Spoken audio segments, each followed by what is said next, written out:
Hola a todos los grupos de ADN, de nuevo estamos aquí con la colaboración de Pedro en la grabación, con la idea de lanzaros algunas ideas y poner una base que pueda ayudarnos en nuestra reflexión sobre la lección 4 que nos toca hoy, que es Sirviendo a Cristo, y cuyo texto encontramos en 1 Corintios capítulo 4 versículos 6 al 19.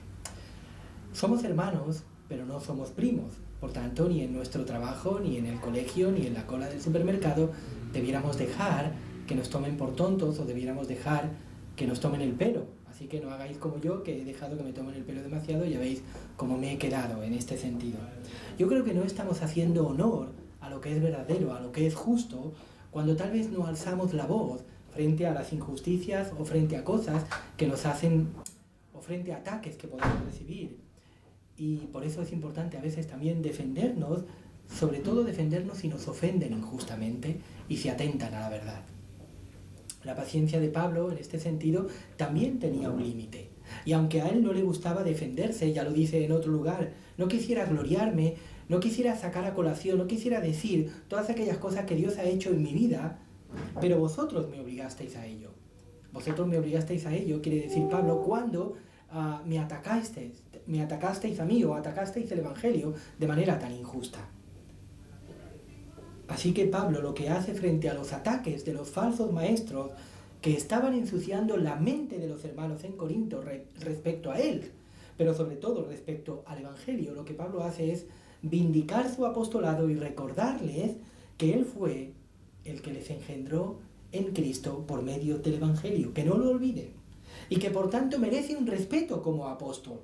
Porque es verdad, aunque él es el último de los apóstoles que no merece ser llamado apóstol, y aunque él es el primero de los pecadores, reconoce Pablo, sin embargo no puede pasar por alto las calumnias, no puede pasar por alto las mentiras, no puede pasar por alto las injusticias que desde Corinto, desde las comunidades de Corinto, algunos falsos maestros le lanzaban a él y lanzaban al Evangelio.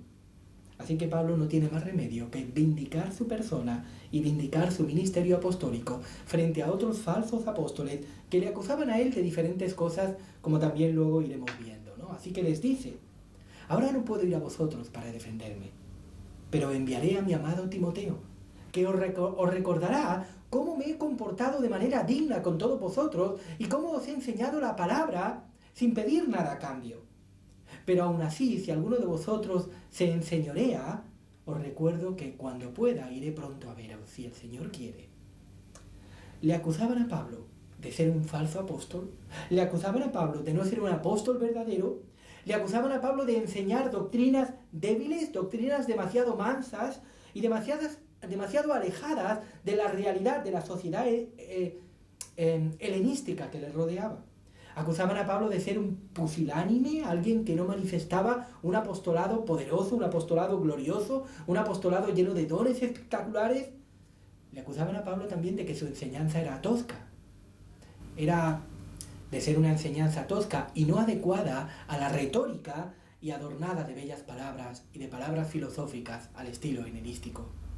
De la misma manera que Pablo lo entendía, nosotros hemos de asimilar, y ahora este es otro tema, pero relacionado con lo que he estado hablando, hemos de asimilar que nuestras habilidades y talentos, que nuestros dones, provienen de Dios. Y que Dios nos ha creado para su gloria y para edificar la iglesia. Por eso estamos llamados a servir a Cristo y a su iglesia con lo que tenemos, con nuestros dones, con nuestras habilidades, con nuestros talentos, con todo aquello que Dios nos ha dado. Todos y cada uno de nosotros hemos recibido dones, talentos y habilidades que debemos poner a la disposición de Dios y de su iglesia. Porque el discipulado implica entrega y darse en servicio a los demás. Lo vemos en el ejemplo de Jesús, que en Marcos capítulo 9 el evangelista recoge que el Hijo del Hombre no vino para ser servido, sino para servir y para dar su vida en rescate por muchos. Y es un servicio que, como vemos en Jesús o como vemos en Pablo, a menudo, es cierto, nos puede llevar a las dificultades, nos puede llevar a la confrontación, nos puede llevar a los problemas, pero la realidad es que no hay otra opción para el creyente.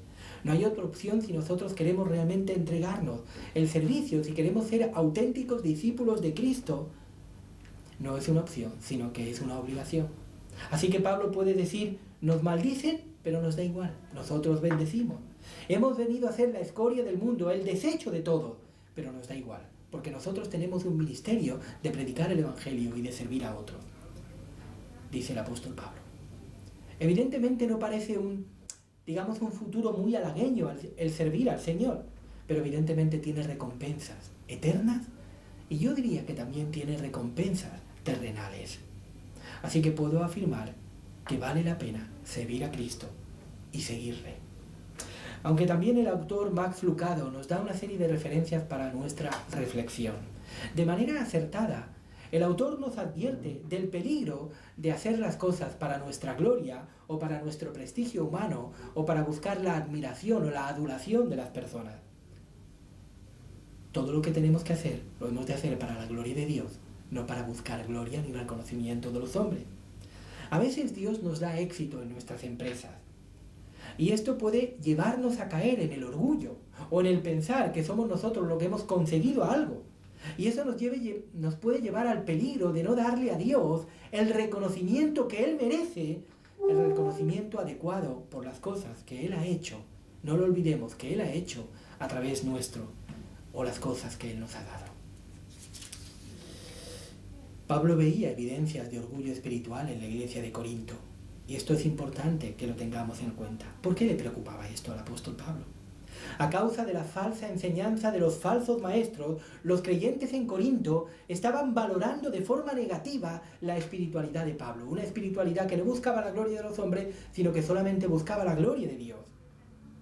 Ellos se consideraban, los creyentes en Corinto, a raíz de la enseñanza de los falsos maestros, se consideraban, entre comillas, libres de hacer lo que quisieran con tal de que cuidaran el espíritu, que era lo único realmente importante.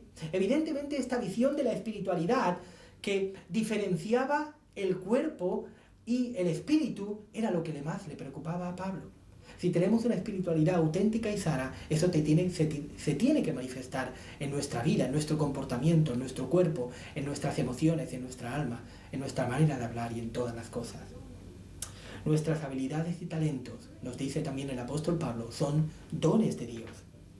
Y no podemos pensar que somos mejores que otros, porque tal vez unos tienen algunos dones mejores que otros. Ese es el peligro, creernos mejores que otros. Es el peligro cuando perdemos de vista que lo que tenemos y lo que somos es por la gracia de Dios. Y si no entendemos esto, podemos caer en la vanagloria o podemos caer en el pensar que somos mejores que otros mirando a los hermanos por encima del hombro. Lo único que nos va a impedir pensar que somos mejores que otros, lo único que nos va a impedir pensar eso, es tener una perspectiva adecuada de nuestra realidad, de quiénes somos, y tener una perspectiva adecuada de quién es Dios sobre nuestras vidas. Siguiendo con la reflexión del apóstol Pablo en 1 Corintios, en el texto que nos ocupa, ¿qué es lo que debemos estar dispuestos a entregar para servir a Cristo? Evidentemente, toda nuestra vida. Todo lo que somos y todo lo que tenemos, desde el entendimiento que si vivimos para Cristo, que si vivimos es para Cristo, y si morimos es para Cristo. Por tanto, toda nuestra vida, lo que somos y lo que tenemos que estar dispuestos a entregárselo al Señor. Jesús le pide al joven rico, por ejemplo, que entregue lo que más él apreciaba, sus posesiones, y él no estaba dispuesto a entregarlo porque era lo que más le importaba. Nosotros tenemos que estar dispuestos a entregarle al Señor toda nuestra vida para servirle a Él. Estas son algunas reflexiones importantes que al menos yo he tratado de deducir de este texto. Espero que nos puedan ayudar estas reflexiones, así como las preguntas que el autor Max Lucado nos plantea. Lo importante es que tratemos de desarrollar una dieta espiritual elaborada con la oración y la palabra de Dios, sobre todo para evitar el orgullo espiritual en nuestra vida. Gracias, que el Señor los bendiga.